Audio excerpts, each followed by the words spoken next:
Hello, everyone. Welcome back to another episode of English Learning Tea Time. Thank you for being with Learn Languages HD Audio. I'm Minea, and this week as well, we are going to have some fun time talking about English. So let's get started. Well, this lesson is maybe not going to be as interesting as the previous one, since today we are going to be talking about tenses. I can almost hear you saying, why do we have to talk about it? Well, I can answer it in a very simple way. So imagine you want to learn math. Basically, if you want to start talking about math, you need to know numbers. But if you want to do math, then you would have to know at least basic operations that you can do in math. For example, you would have to know subtraction or multiplication or something like that in order to do anything with those numbers. You would have to know how to count. And in English language, that's pretty similar. So here what numbers and basic operations are in math are vocabulary and tenses and grammar, actually. But let's say that in English language, just by learning tenses, you can solve a lot of your problems with communication and with general improvement. So learning vocabulary will be way easier when you already know some grammar, and those two you cannot really prioritize which one should go first or second, but in order to deepen our understanding and the general knowledge, we would have to be talking about tenses sooner or later. Why I said that only with tenses we can solve a lot of our problems when it comes to English grammar. Of course, that in English we have a lot of grammar. It's very complex. We have a lot of structures and a lot of rules to be remembered and to use, but only when we know the tenses, and we know tenses deeply and correctly, we can communicate clearly, and maybe our written communication would not be as perfect if we don't know those other rules. Of course, that's why those exist. But still, when you know this, you know the ropes, you know the basics, and you can do a lot with it only. Whether you are listening to this podcast because you're preparing for a certain exam, like exam in school or the certified examinations, you want to earn a degree with English, certain diploma, it's perfectly fine. Or if you just want to deepen your understanding and your knowledge of English, whatever your purpose is here today, I guarantee that listening to this podcast and revising these rules from time to time would bring you only the benefit. So let's start it. In English language, we have a lot of tenses, but if we just categorize them before starting to learn them, this categorization will help you a lot with understanding and will make this learning process much easier. So I want to explain it this way. Imagine you have 3 boxes in front of you. They are approximately the same size, similar size, and you have a lot of beans in front of those boxes that you should categorize in one of those 3 boxes. So in English, those big boxes that we want to use are going to represent present, past, and future. So those 3 times that all of the other tenses that we have are divided upon. So then you want to categorize those beans, but those beans don't have to be the same, all the same. So imagine you can have black beans or maybe soya beans that definitely don't look the same, and they also taste differently, and they also behave differently when you want to cook them or when you want to use them in certain meal. Now we have our different beans that should be categorized in those 3 boxes. And imagine that beans that we are going to use, like black beans or soybeans or some lentils. Let's say we have those three. We can put soybeans in present, we can put soybeans in the past, and we can put it in future. Why I'm saying this? Because you can have those three types of beans: continuous, simple, and perfect, into all of these three boxes. They fit in all of those big boxes and big categories that we are going to use. So this visual representation was supposed to help you, but in case it doesn't, we're going to explain it in English so that everyone can understand it easily. So in the present tense, we have present simple, we have present continuous, and we have present perfect. As well as in the past, we have past simple, past continuous, past perfect. And along with it comes future form, where we have future simple, future continuous, and future perfect tense. And these are the families, like the beans that, for example, all the black beans have some qualities and specifications that they share that connect those together in that family. So present simple and all of the other simple tenses have similar rules. You will be able to recognize them, whether they are in the present or in the past, in the future. You will be able to easily recognize those tenses and to apply the rules that they are based on in a sentence. So let's start with the present tense, since that is the most basic one, the first one that we learn, and we are going to apply the same rules to the other boxes as well.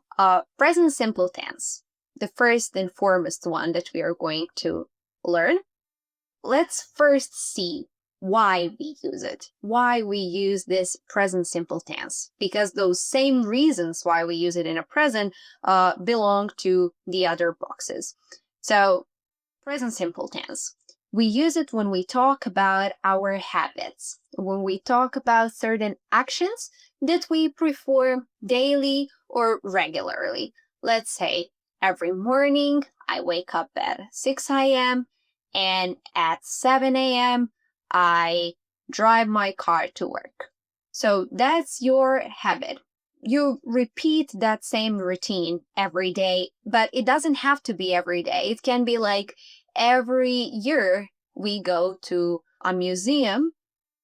Still, it doesn't have to be that regular, but we want something that repeats over time. We want certain action that doesn't happen just now and it's finished now and we don't talk about it anymore. It's something that happens and repeats itself over time. Another usage of this tense would be for facts. So, something that is general truth, something that is always true and that is a fact. So we can say, water boils at 100 degrees Celsius. That's a statement that's always true, it's always correct, and that's why you use present simple tense with it. We can also use it with permanent situations. For example, you can say, I live in Germany. That means that over a longer period of time, you live in Germany. That's your place of living, that's your location, and that's why you want to use this present simple tense that refers to something that is very general, that is very stable, and that happens over a longer period of time. Also, there is another usage of present simple tense that we are going to mention. Although I have already said that we don't use present simple tense when we talk about actions that happen at the moment, when we are talking about them, and that we have started now and that we are going to finish maybe in a couple of minutes. But there is an exception to a rule. So let's imagine you're watching a show, you're watching a match, football match, and then you have that person that is commenting it, saying like, he has the ball and he scores a goal. So he sees that in that moment, and of course, grammatically, that's correct. That's a correct usage because it's not necessary to use those progressive tenses that we are going to mention later, because that's a short action and it lasts a short period of time. So that's why it's not necessary to use the progressive tense that we are going to mention later. How do we form this present simple tense? So when we want to make a positive sentence, we use subject on a first place. In English language, subject often comes at a first place. You have subject, and then you have verb in its basic form, in its infinitive form. Also, it can be, we can also have another form in the present simple, and that's for the third person singular. So when we have he, she, or it, we can say she walks to school or she drives to school every day, because we add that s to a third person singular form of a verb.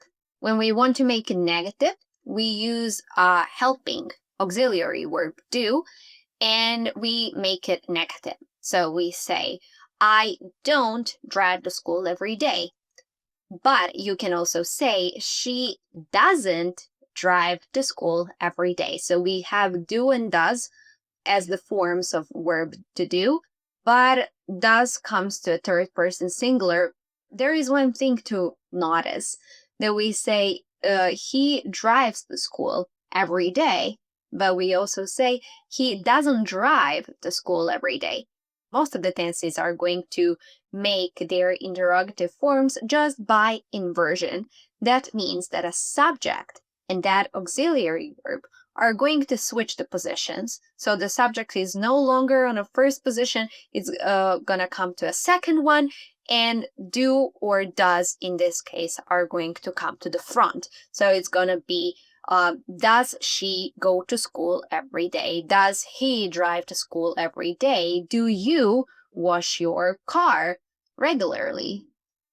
There is another thing that can be helpful to you when you're maybe tested in school on tenses. It's the fact that there are certain adverbs of time that are going to serve the purpose of a sign mark, like a sign on a road. When you say those, it's more likely that you're going to use present simple, for example. So we have, for present simple, those adverbs of time are often, always, usually, sometimes, like those adverbs of frequency. And they, if you just think about the meaning of those words, you're going to see that they imply a certain habitual repetition. So that's all for the present simple tense.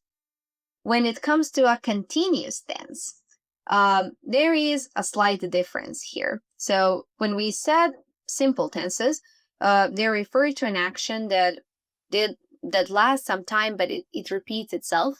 And we don't talk about the action that happens at a moment of speaking. Well, continuous tenses are just the opposite. So we use continuous tenses, in this case, present continuous tense, for the actions that happen right now, like at the moment we are talking about them, or around this time.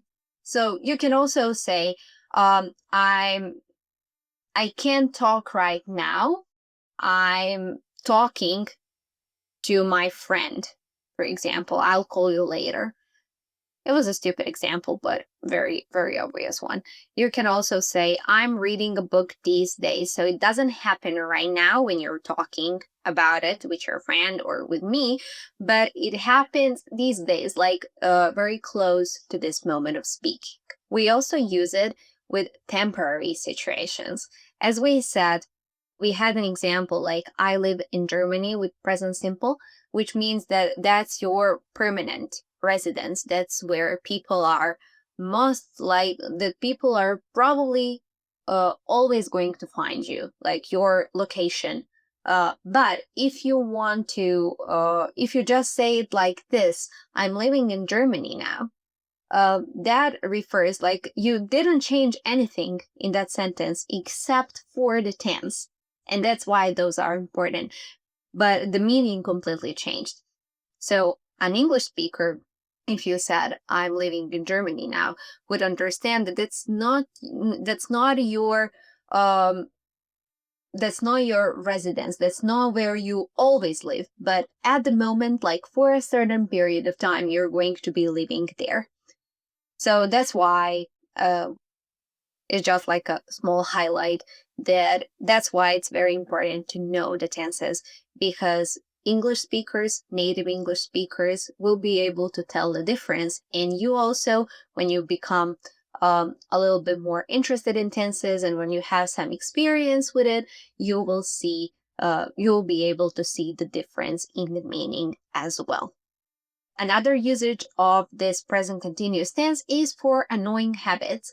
So when you talk about someone's habits and actions that really that you don't stand well with, you can just say, it annoys me how he uh, is always leaving the door open. So you see, that is a habit. That's a habit of his. And if you were just talking about that habit in a regular context, like if you just liked the way that he always leaves the door open, you would use present simple as I have just done. But if you want to do that, if you want to talk about it in a negative context, like it annoys you, then you're going to use present continuous tense. The adverbs of frequency that you're going to use with present continuous are at the moment, right now, in next couple of weeks, for a couple of months, or these days, or something similar. So something that tells you, that implies, yeah, for a short period of time, for a very limited amount of time, I'm going to be doing that or doing this. Then we came to our third type of beings, and those are perfect beings. Well, sounds interesting, but perfect beings, or the perfect tenses, present perfect tense. So what's the difference here? A lot of students tend to mistake this perfect tense for a past tense. So they just say perfect, but sometimes they forget that it actually is present perfect tense. Why?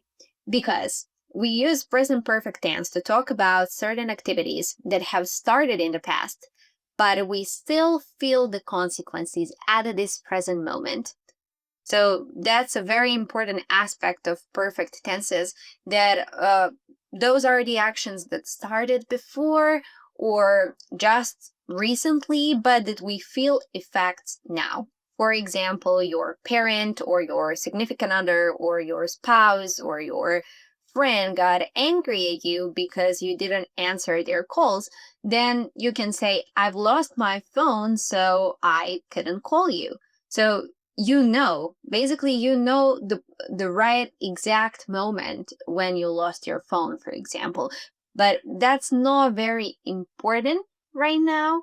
It's very important that you just want to emphasize the consequences of that action that happened before. Like the context, where it happened, why it happened, when it happened, doesn't matter, but just the consequence of the action, that you have lost your phone and you could not answer their calls, and there is no reason for them to be angry at you specifically. Another important emphasis that you make with these kinds of tenses, with perfect tenses, is that you basically point to the action and to the length of the action, not to the exact time or the exact person that did that action, that was responsible for it. So, for example, you can say, I've known her for, or I've known her since 2010. It's not important like the exact time when you met her. You want to emphasize the fact that you know her for like 10 years already. So it's been 10 years since you have met that person, and that's the point. That's the point of the sentence. There is another usage when you want to talk about certain life events. Life events, for example, I've traveled to Tokyo, or I've traveled to Rome. It's not important when you travel there or whom with or anything of the sort. Just the fact that you've been there, you want to talk about your experience. And as I have already told you, that we use it when we want to emphasize the consequences of the certain action. That's why we can use perfect tense when we want to report results or very recent news of something. For example, you can say, I've just seen Maria while I was crossing the street. So that's a very recent news. That's something that happened right now, very close to the moment of your speaking, and you still feel the consequences of that situation. What are the key adverbs for this tense? Already, since, just, yet. Something that refers to an unfinished action that started and that is still kind of in the progress, or you're just feeling the consequences of it. How do we form this tense? So we form present perfect tense with the subject in a positive sentence, so the subject on a first position. Then we have the helping verb, as you have mentioned. You have mentioned in the present continuous tense, we have is, am, and are in the examples as a helping verb to be. Here we have and has, and we use subject, have or has, and whether you use have has determines the person, like whether it is first, second, or third person, singular or plural form. And then you have verb, but this time verb is not in its infinitive form, it's not in its ing form. In English, we form a verb in the past with ed in the end, like I worked, I studied, so we have that ed ending. Or if the verb is irregular, we have to memorize the forms of those verbs. So hopefully you have enjoyed our brief overview of the forms of the tenses, of the kinds, how we categorize them, and the approach. This categoric approach is very important when you want to learn tenses truly and deeply, and this is also going to save you a lot of time. If you just sit down and categorize all the verbs, like, you don't even have to sit down, you can do it in your head, but if you're more of a writing person, you can write it down and see it clearly in a table, or just take some graph or certain visual representation to show you those differences between the kinds of the tenses.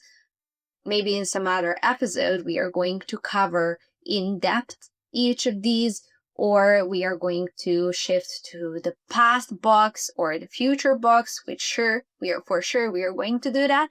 But as for now, it's very important that you know these categories, and if you already know some of English, it is going to be very helpful, and it's going to clarify all of the possible misunderstandings or the questions you may have. Thanks for being with us. Hopefully you enjoyed it, and we really do look forward to seeing you next week. Bye bye.